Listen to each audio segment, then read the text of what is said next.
Diddy's alleged role in Biggie's murder, insights from Biggie's bodyguard and hip-hop figures. The tragic murder of Christopher Wallace, famously known as the Notorious B.I.G. or Biggie Smalls, has remained a perplexing enigma for years.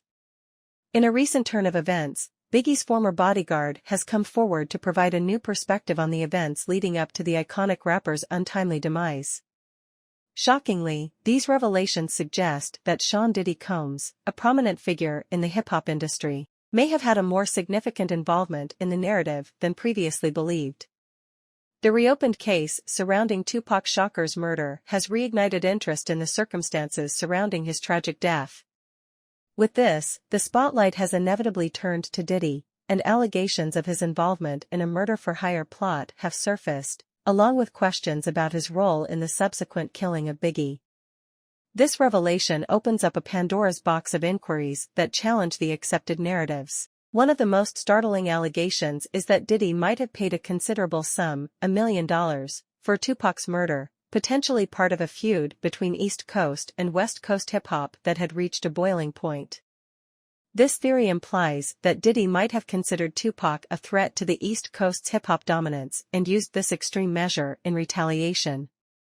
Another theory suggests that Diddy might have allowed or even orchestrated the murder of Biggie as part of the ongoing feud. This theory centers around the notion that Diddy might have perceived Biggie as a liability in the midst of the intense East Coast-West Coast rivalry, where tensions had escalated to dangerous levels.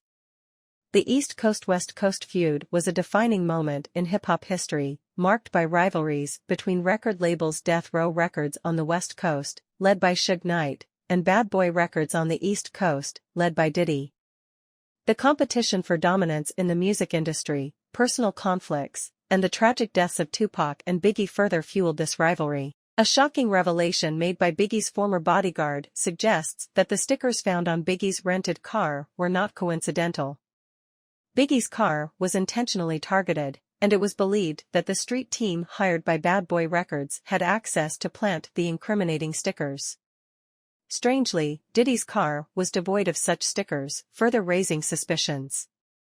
While these statements carry no legal weight at this point, they introduce a new layer of complexity to the already convoluted narrative surrounding the murders of Tupac and Biggie. These revelations force us to re-evaluate the motivations behind the killings and question the long-standing East Coast-West Coast rivalry that ultimately led to the tragic deaths of two iconic rappers. As more figures from the hip-hop community come forward with their perspectives on these events, it becomes increasingly apparent that the mysteries surrounding Tupac and Biggie's murders remain as compelling and controversial as ever. The investigations into these cases continue to unveil shocking insights, challenging the prevailing narratives and leaving us with more questions than answers.